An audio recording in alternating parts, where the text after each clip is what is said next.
आपको कश्मीर में पत्थरबाज दोबारा चाहिए, आपको महाराष्ट्र में अजमल कसब दोबारा चाहिए, वो फैसिलिटी मोदी जी की सरकार में आपको नहीं मिलेगा। आपके पाकिस्तान से चूटी नहीं आने देंगे हम, आपके पाकिस्तान से चूटी नहीं आने देंगे हम। ये हमारे मोदी जी की सरकार थी जो हाफिज सईद को ऑपरेशन गुड बाय में घर में घुस कर मारा था, कलेजा दहलाया था। ये मोदी जी की सरकार ने हाफिज सईद का। मुल्ला कहता है, मौलवी कहता है कि जेंडर इक्वालिटी नहीं होने देंगे हम, मुसलमान औरतों को अपने बराबर में आकर खड़ा नहीं होने देंगे, जबकि कुरान कहता है सूरह अल-निसा में कि जेंडर इक्वालिटी। मेरा कुरान कहता है कि जिस देश में रहते हो उसकी सरहद से मोहब्बत करो, तो मुसलमान हो या हिंदू हो, हम अपने देश से बहुत मोहब्बत करते हैं। और आज ये देश मिस्र हो, इजिप्ट हो, ऑस्ट्रेलिया हो, सिडनी हो, पापुआ हो, जापान हो, हिरोशिमा हो, जहां हमारे मोदी जी जाते हैं, हमारे भारत के प्रधानमंत्री जाते हैं, सर्वप्रथम और सबसे ज्यादा प्रिय देखे जाते हैं। हमारे हिंदुस्तान में अगर लड़की किसान होती है तो हमारे हिंदुस्तान में लड़की फाइटर जेट भी चलाती है। हमारे हिंदुस्तान में लड़की अगर टीचर होती है तो हमारे हिंदुस्तान में लड़कियों का बटालियन आर्मी ऑफिसर भी होता है। हमारे हिंदुस्तान में अगर लड़कियां हाउसवाइफ होती हैं तो सुप्रीम कोर्ट की जस्टिस भी होती हैं। और हमारे हिंदुस्तान की सबसे गर्व की बात यह है कि हमारे हिंदुस्तान में जो प्रेसिडेंट ऑफ इंडिया है वो एक महिला है और ट्राइबल वुमेन है, और उनका जब हिस्ट्री आप निकालेंगे तो आंखों में पानी आ जाएगा। तो हम अब ठान चुके हैं इस हिंदुस्तान में कि एक हिंदुस्तान होगा, एक संविधान होगा, एक भूमि होगी, एक राष्ट्र होगा, और एक हम मुसलमान औरतों के को आवाज निकालने की, और हम मुसलमान औरतों को अपने राइट्स को के बारे में बात करने का मौका मिला है। और आज हिंदुस्तान बहुत तरक्की पर है, ये पूरी दुनिया जानती है। ठीक है। मैम, सबसे पहले तो मुझे ये बताएं, uniform civil code in India, ये बड़ी आजकल खबर चर्चा में है कि मुसलमानों को शायद इसके लिए थोड़ा सा परेशानी का सामना करना पड़ेगा, क्योंकि हाँ, अगर इस्लाम की बात करें तो वहां पे कवानीन कुछ और दिखते हैं, लेकिन दूसरी अगर चीजों की बात करें कवानीन और हैं। क्या ऐसा पॉसिबल है कि इंडिया में वन नेशन वन एक्ट यानी कि यूनिफॉर्म सिविल कोड जो है वो अप्लाई किया जा सकता है?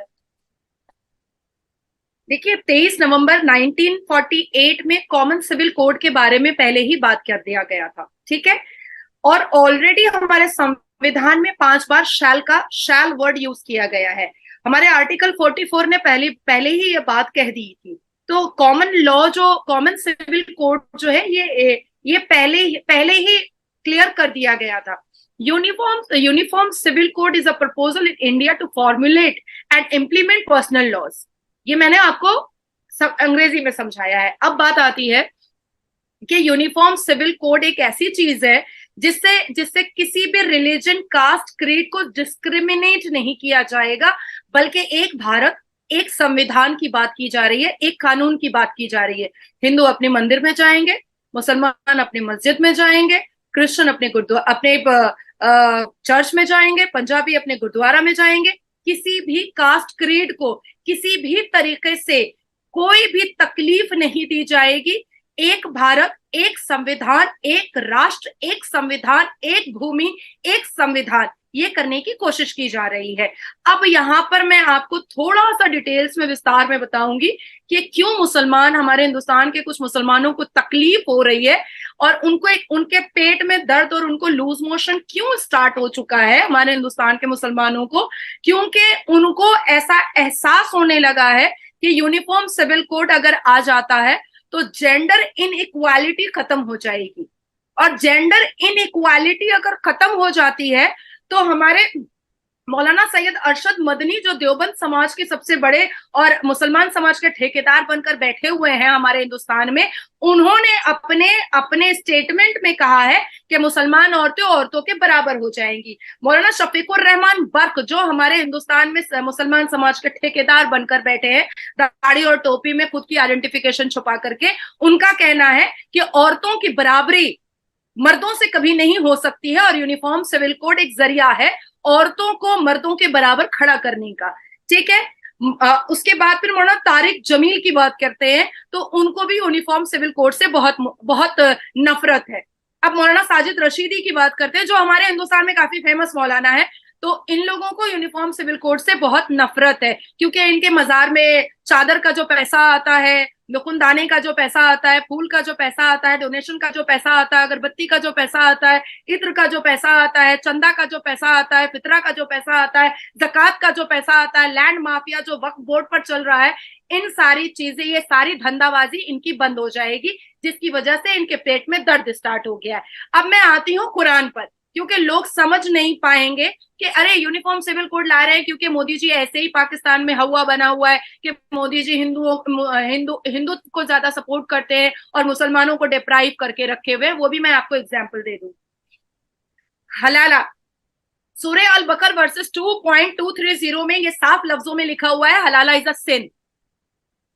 कुरान कहता है इकरा, पर हमारे मौलाना कहते हैं मत पढ़ो, लड़कियां मत पढ़ो, और लड़के ऐसे भी पढ़ने में कोई दिलचस्पी रखते नहीं है। मुसलमान लड़के, मुसलमान लड़कों को फ्यूचर करियर, इंजीनियर, डॉक्टर बनना, साइंटिस्ट बनना, इन सब चीजों में, पायलट बनना, इन सब चीजों में कोई दिलचस्पी होती नहीं है।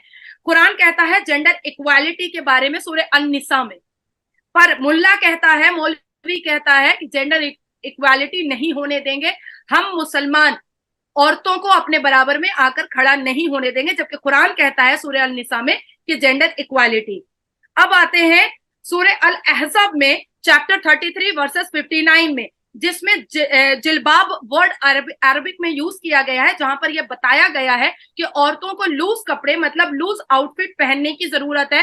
हिजाब, बुरका, अबाया, इन सारी चीजों का कोई भी जिक्र पूरे कुरान में नहीं है। ये मैंने आपको पूरा कुरान के हवाले से बता दिया है। अबू मरतहद जो मैसेंजर थे खुदा के और जो प्रॉफिट मोहम्मद के पास जाया करते थे और बहुत सारे प्रॉफिट्स के पास जाया करते थे, उन्होंने कहा है कि मजार पर बैठना या मजार की वर्शिप करना या मजार पर सजदे मारना या माथा को फोड़ देना मजार पर, ये जो है ये कुरान के हिसाब से सिन है, पाप है। पर हमारे मुल्ला जो है हिंदुस्तान के, वो नहीं चाहते हैं कि मजार में ताला लगे, चाहे अजमेर शरीफ में जितने भी बलात्कार हो जाए और अजमेर 92 का किस्सा कितना ही सुप्रीम कोर्ट में खुल जाए कि वहां कितनी अश्लीलता होती है, वो ये लोग नहीं सामने लाना चाहते हैं। क्योंकि अब बात ऐसी आती है कि जहां पर गंद मचता है तो बात आज आए या 10 साल बाद आए, बात तो खुली जाती है। मैं कहना चाहती हूं कि जब निकाह करते वक्त 3 बार कबूल है पूछा जाता है लड़कियों से, तो 3 बार तलाक बोलने से पहले पूछा क्यों नहीं जाता है? कौन सा कुरान है और कौन सा ये मुल्ला है जो कहता है कि 3 बार हम फोन पर तलाक दे देंगे और तलाक हो जाएगा? 14 मुस्लिम ममालिक ने, 14 मुस्लिम कंट्री ने तलाक को बंद करके रखा। हिंदुस्तान का मुल्ला यहां पर 2016 तक तलाक कराता रहा पैसा ले लेकर के, और 17 में जब मैंने पिटीशन डाला सुप्रीम कोर्ट ऑफ इंडिया में, तब जाकर के इसका बेंचमार्क और हिस्टोरिकल जजमेंट आया कि इस तलाक को बंद किया जाए, और हमारे पार्लियामेंट में, हिंदुस्तान के पार्लियामेंट में इस पर बिल आया कि इसको बंद किया जाए और इस पर कानूनी कार्रवाई की जाए और कड़ी से कड़ी सजा दी जाए, 3 से 7 साल की सजा है। तो ये कौन सा मुल्ला है और ये यूनिफॉर्म सिविल कोड से इतना कौन सा डर है? कुरान तो कहता है जेंडर इक्वालिटी के बारे में, कुरान तो कहता है एजुकेशन के बारे में, कुरान तो हमें नहीं कह रहा है कि हमको बुरके में छुप जाना है, कुरान तो नहीं कह रहा है कि हम औरतों को सक्सेसफुल नहीं होना चाहिए, कुरान तो हमें सारी चीज की इजाजत दे रहा है। तो हम अब ठान चुके हैं इस हिंदुस्तान में कि एक हिंदुस्तान होगा, एक संविधान होगा, एक भूमि होगी, एक राष्ट्र होगा और एक भारत माता होगी। ठीक है, बड़ा आपकी ये बातों से ऐसा लगा कि जितनी आप कॉन्फिडेंट हैं ये उतने ही शायद बाकी तमाम जो इंडिया की वुमेन हैं, जो इंडिया की मुस्लिम हो या नॉन मुस्लिम हो, हिंदू हो, सिख हो, जितनी भी लड़कियां हैं वो इतनी ही कॉन्फिडेंट डेफिनेटली होंगी। अच्छा, अगर बात करें वुमेन एम्पावरमेंट के ऊपर, अगर हम बात करें खास तौर पे Pakistan, India versus Pakistan women empowerment, आपको क्या नजर आता है, क्या फर्क नजर आता है इंडिया की खवातीन, इंडिया की लड़कियां और पाकिस्तान की लड़कियों के दरमियान जो डिफरेंस है? सबसे ज्यादा फर्क आता है, डोंट टेक इट अदरवाइज, क्योंकि मैं बहुत ट्रांसपेरेंट बोलती हूँ और बहुत वोकल हूं मैं। हमारे हिंदुस्तान की लड़कियों को ना अपने कानून पर बहुत भरोसा है और अपने जुडिशरी सिस्टम पर बहुत भरोसा है। हम मर्दों के अत्याचार को नहीं सहते हैं, ख्वाह वो मुसलमान हो, हिंदू हो, सिख हो, ईसाई हो, हमें कोई फर्क नहीं पड़ता है। हमें सिर्फ और सिर्फ अपने जुडिशियल सिस्टम पर बहुत भरोसा होता है। यहाँ पर हिंदुस्तान में अगर एक लड़की के साथ धर्म परिवर्तन होता है तो वो आवाज उठाती है, एक लड़की के साथ बलात्कार होता है तो वो अपनी आवाज ऊंची करती है, एक लड़की के साथ अगर घर के अंदर भी मोलेस्टेशन होता है तो वो अपनी आवाज ऊंची करना जानती है। हमारे हिंदुस्तान में अगर लड़की किसान होती है तो हमारे हिंदुस्तान में लड़की फाइटर जेट भी चलाती है। हमारे हिंदुस्तान में लड़की अगर टीचर होती है तो हमारे हिंदुस्तान में लड़कियों का बटालियन आर्मी ऑफिसर भी होता है। हमारे हिंदुस्तान में अगर लड़कियां हाउसवाइफ होती हैं तो सुप्रीम कोर्ट की जस्टिस भी होती हैं। और हमारे हिंदुस्तान के सबसे गर्व की बात यह है कि हमारे हिंदुस्तान में जो प्रेसिडेंट ऑफ इंडिया है वो एक महिला है और ट्राइबल वुमेन है। और उनका जब हिस्ट्री आप निकालेंगे तो आंखों में पानी आ जाएगा कि उन्होंने बहुत मेहनत मुशक्कत से यहाँ तक वो पहुंची हैं और निहायत ही एजुकेटेड, हम्बल, पोलाइट और सोफिस्टिकेट है वो। तो ये हमारे हिंदुस्तान की लड़कियों को और हिंदुस्तान की बेटियों की मैंने तारीफ रखी है। अब आप आपके पाकिस्तान पर आ जाते हैं तो पाकिस्तान में आपकी अदाकाराएं जो फिल्म एक्ट्रेस है वो खुद ही इंडिया के चैनल पर आकर के रोती हैं कि हाँ मेरे पास पाकिस्तान का वोटर आईडी कार्ड था इसलिए मेरे को एयरपोर्ट वाले ने बहुत तकलीफ दी, मेरे को स्पेशल करके वेरिफिकेशन किया। आपके पाकिस्तान की जो एक्ट्रेस हैं वो बॉलीवुड में फिल्म बनाने के बाद अपने आप को सक्सेसफुल समझती हैं। आपके पाकिस्तान की महिलाओं के पास अगर आप जाइएगा पूछने के लिए तो वो जरूर इंडिया की तारीफ करेंगी और कहेंगी कि हिंदुस्तान बहुत अच्छा है और हिंदुस्तान जो लिबरल है वो उन लोगों को बहुत अट्रैक्ट करता है। आपके पाकिस्तान की बेटियों के मुंह में आवाज नहीं है, वो अपने लीगल राइट्स के लिए आवाज नहीं उठा पाती हैं, शरिया लॉ में और इस्लामिक लॉ में दब करके कुचल करके रह जाती हैं। आपके पाकिस्तान में बेटियां ये मुंह खोल करके अपने अपने वालिद से, अपने फादर से नहीं कह पाती हैं कि कुरान ने हमें अनुमति दी है अपना लड़का खुद पसंद करने के लिए और ये राइट आप मेरे से नहीं छीन सकते हैं। हमारे हिंदुस्तान में हमारे बाप की उम्र का हस्बैंड हमें नहीं पकड़ाया जाता है क्योंकि हम उस पर रिबेलियस हो जाते हैं, वल्नरेबल हो जाते हैं और हमें ये राइट दिया गया है क्योंकि हमारी इंडियन जुडिशरी सिस्टम हमें ये राइट देती है कि हम अपनी आवाज ऊंची कर सकते हैं और अपने बाप की उम्र के साथ निकाह नहीं कर सकते हैं। तो ये सारी फैसिलिटीज जो इंडिया में है वो आपके पाकिस्तान में नहीं है। आपके पाकिस्तान की लड़कियां कभी भी आपके पाकिस्तान में हो रही गलतियों के बारे में नहीं बोल पाएंगी, लेकिन हम बोल देंगे। लेकिन आप शायद देखती होंगी सोशल मीडिया पे कि 8 मार्च को खास तौर पे औरत मार्च पाकिस्तान में भी निकलता नजर आता है। पाकिस्तान में भी बहुत सी ऐसी खवातीन, बहुत सी ऐसी ऑर्गेनाइजेशंस हैं जो वुमेन एम्पावरमेंट के ऊपर बात भी करती हैं, काम भी करते हैं, फिर भी कहीं ना कहीं बहुत सी ऐसी चीजें हैं जो बेहतरी के लिए हमें मजीद करनी चाहिए। अच्छा, मुझे ये बताएं, पाकिस्तान के सोशल मीडिया, पाकिस्तान के मेन स्ट्रीम मीडिया में अक्सर ये बात दिखाई जाती है और मैं गारंटी से कहता हूं कि जैसे भी ये ईद आ रही है, ईद का त्यौहार है, कहीं ना कहीं फिर कोई वीडियो चाहे पुरानी हो चाहे नई हो या उसको कहीं ना कहीं तोड़ मोड़ के फिर मेन स्ट्रीम मीडिया पे दिखाया जाएगा कि जी कुर्बानी के दौरान हिंदुओं ने मुसलमानों पे अटैक कर दिया, मुसलमान बहुत मजबूरी में वहां रह रहे हैं, मुसलमान बहुत डरे हुए हैं, अपने मजहबी त्यौहार नहीं मना सकते। इसके ऊपर आप क्या कहना चाहेंगी? मैं पहले आपके वो 8 मार्च के मार्च की बात बोलना चाहूंगी क्योंकि मुझसे रहा नहीं जाएगा, मुझे नींद नहीं आएगी, मैं जवाब नहीं दूंगी। चलिए, आपका इस्लामिक स्टेट है, मुझे एक मिनट दे दीजिए, मैं बोलना चाहूंगी। आपका इस्लामिक स्टेट है, मैं इस्लाम के हिसाब से बात करती हूँ। क्या आप नमाज ईद और बकरीद में ही सिर्फ पढ़ते हैं? जी ये तो बात है, बिल्कुल आपने बड़ी। जब तक आपकी हयात है, जब तक आपकी सांस चल रही है, आपको पढ़ना है ना। तो वुमेन एम्पावरमेंट सिर्फ 8 मार्च को नहीं होता है। यानी मैंने एग्जांपल के तौर पे बोला, मैंने ये नहीं बोला कि 8 मार्च को ही बस आते हैं। मैं कह रहा हूँ बहुत सी ऑर्गेनाइजेशन जो काम कर रहे हैं। एम्पावरमेंट सिर्फ 8 मार्च को नहीं होता है, जो पाकिस्तान में नहीं दिखता है। ठीक है, अब आती हूँ मैं आपकी बात पे। मैं आपको 5 ऐसे एग्जाम्पल अभी रिसेंट के दे दूंगी जिससे आपको समझ में आ जाएगा कि हमारे हिंदुस्तान में मुसलमानों की जो क्रिमिनल एक्टिविटीज है वो कितनी ज्यादा बढ़ी हुई है और वो कितने हद तक यहाँ पर क्रिमिनल एक्टिविटीज बढ़ाते रहते हैं।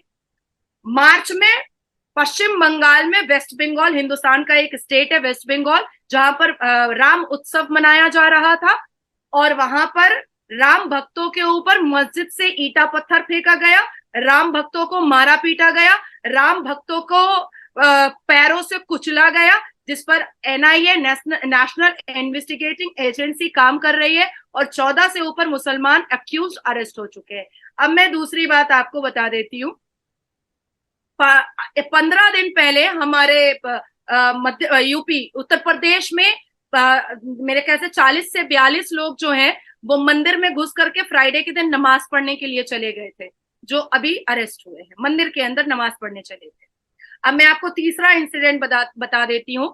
मध्य प्रदेश में एक स्कूल है, Ganga Jamuna English medium high school, जहां पर मुस्लिम हिंदू लड़कियों को बुर्का पहनाया जाता था, उनको मार पीट करके फोर्सिबली उनको कन्वर्शन कराया जाता था, और उनको धमकी दी जाती थी कि वो अपने पेरेंट्स को ना बताएं कि उनके साथ क्या सुलूक किया जा रहा है स्कूल के अंदर। उसमें स्कूल एडमिनिस्ट्रेशन के 7 लोग अरेस्टेड है। अब मैं आपको चौथी बात बता देती हूँ। दिल्ली और यूपी के बॉर्डर में एक लड़का था शहनवाज, वो गेमिंग ऐप के जरिया यहाँ पर छोटे छोटे बच्चों को कन्वर्शन करवाता था, कहता था ला इलाहा पढ़ो तो तुम ये गेम जीत जाओगे। उसने गेमिंग ऐप को इसी तरीके से सेट करके रखा था, जो अभी अरेस्ट है। अब मैं आपको 5वां फुल एंड फाइनल बताती हूँ। हैं बहुत सारे इंसिडेंट्स, लेकिन जो अभी एकदम रिसेंटली 15-20 दिन 25 दिन में हुआ है वो मैं बताती हूँ आपको, कि यहाँ पर पश्चिम बंगाल में, वेस्ट बंगाल में 2 भाई हैं मुसलमान, नासिर खान, कादिर खान, जिन्होंने भरे बाजार में एक फॉरेनर लड़की का बलात्कार किया, बार से पब से नाच गा करके, दारू पी करके, और मूविंग कार में उसको घर ड्रॉप करने के बारे में कह करके वो दोनों मुसलमान भाइयों ने बलात्कार किया। और उसके बाद यहाँ की चीफ मिनिस्टर ने कहा कि सजा हुआ घटना है, तब जाकर के कानून सामने आया और उन लोगों को कन्विक्शन दिया गया 10 साल का। और जब 10 साल वो पूरा सजा खट के आया, तो वो 5 स्टार होटल में धूम धड़क्के से नाच गाना और दारू के साथ उसने अपना शादी भी किया। सो यू थिंक के Muslim are deprived in India? तो एक क्वेश्चन है, डेफिनेटली देखिए, मैं आपसे पहले भी बहुत सी ऐसे मुस्लिम लोग हैं जो इंडिया से बिलोंग करते हैं, मेरी उनसे बात होती रहती है। इवन जर्नलिस्ट हैं, कश्मीर से ऐसे जर्नलिस्ट हैं, मेरी उनसे बात होती है, वो डेफिनेटली यही बताते हैं कि हम ओपनली रहते हैं। अगर कहीं पे कोई इशू होता है तो वो आपस में, मतलब वो हिंदू मुस्लिम की वजह से नहीं होता, वो आपस में कोई इशू होता है जिसे रंग मजहब का दिया जाता है। और ये चीज मैं आप समझने में भी मतलब आती है बहुत इजीली, अगर आप थोड़ा सा माइंड लगाएं। लेकिन ये जो हमें मीडिया पे वीडियोस दिखाई जाती हैं, कभी ये दिखाया जाता है मस्जिद शहीद की जा रही है, कभी ये दिखाया जाता है कि लाउड स्पीकर पे पाबंदी लगाई जा रही है। खासतौर पे ईद के हवाले से मैं आपसे सवाल किया था कि जी वो कुर्बानी को लेकर इश्यूज आते हैं, इसके अलावा रोड पे नमाज पढ़ने को लेकर इश्यूज आते हैं, तो इनके ऊपर क्या कहना चाहेंगे आप? एवरी फ्राइडे हमारे पूरे इंडिया में रोड पर नमाज होती है, गलियों में नमाज होती है, मार्केट्स को बंद करके नमाज होती है, और कुछ लोग तो इतनी हद पार कर देते हैं कि मॉल के अंदर भी नमाज पढ़ लेते हैं, पर उनको भी पाबंदी नहीं लगाई जाती है। ठीक है, तो ऐसी कोई भी, ये सारी झूठी अफवाह है, ये सारी झूठी बातें हैं।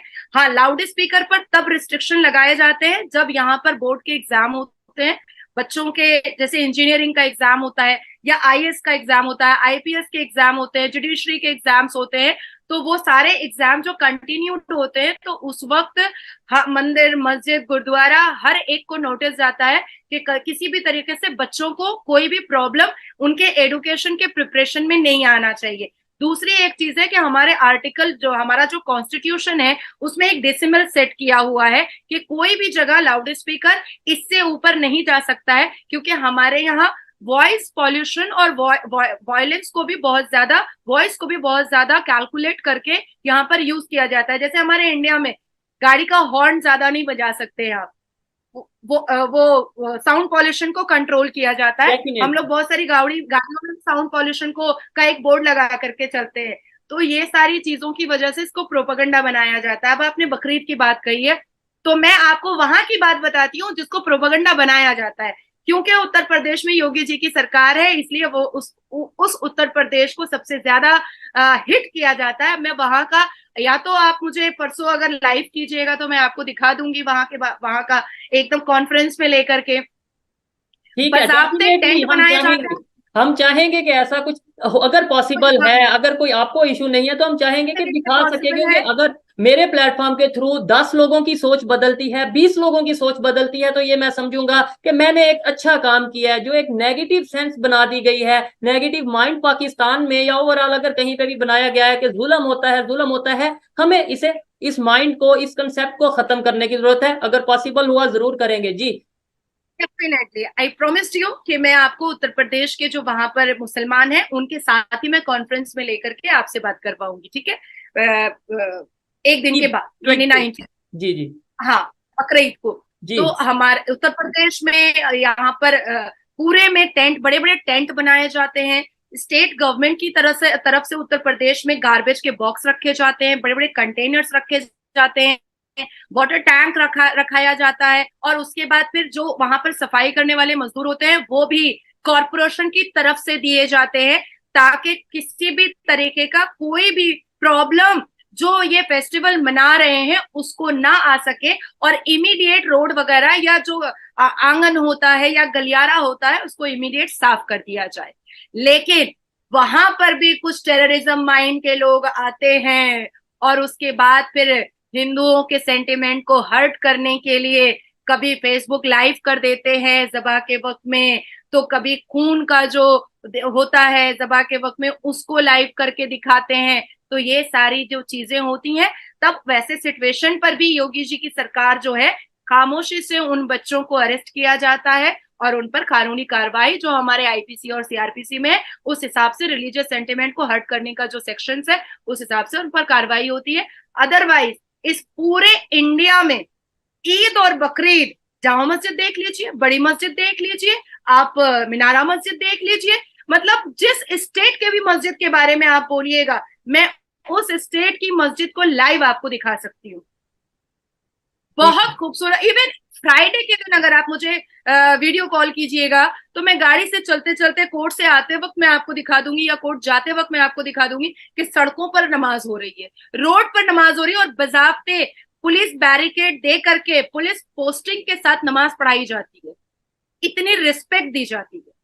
इधर एक चीज मैं ऐड करना चाहूंगा, एक बात ऐड करना चाहूंगा कि कुछ दिन पहले मुझे एक पाकिस्तानी मिले, जो मैं पब्लिक रिएक्शन करता हूं, उस दौरान एक पाकिस्तानी मिले जिन्होंने मुझे बोला कि मैंने इंडिया का विजिट किया, वहां पे जब मैंने मसाजिद को देखा तो जितना रश मस्जिद में, इंडिया की मस्जिद में है, जितनी तेजी से जब अजान होती है मुसलमान इंडिया के मस्जिद की तरफ जाते हैं, जितनी तेजी से मस्जिद भरती है, मतलब फुल होती है, उतना शायद पाकिस्तान में ऐसा नहीं होता। ये चीज भी वीडियो रिकॉर्ड में मौजूद है। तो ये भी पाकिस्तान के लिए एक सोचने वाली बात है कि अगर इतनी ही पाबंदी हो तो फिर दिन ब दिन मसाजिद की तादाद इंडिया में बढ़ती नजर आ रही है। अगर इतनी ही पाबंदी हो तो फिर दिन ब दिन मुसलमानों की आबादी इंडिया में बढ़ती नजर आ रही है। ये चीजें हैं जिन पे हमें सोचने की जरूरत है।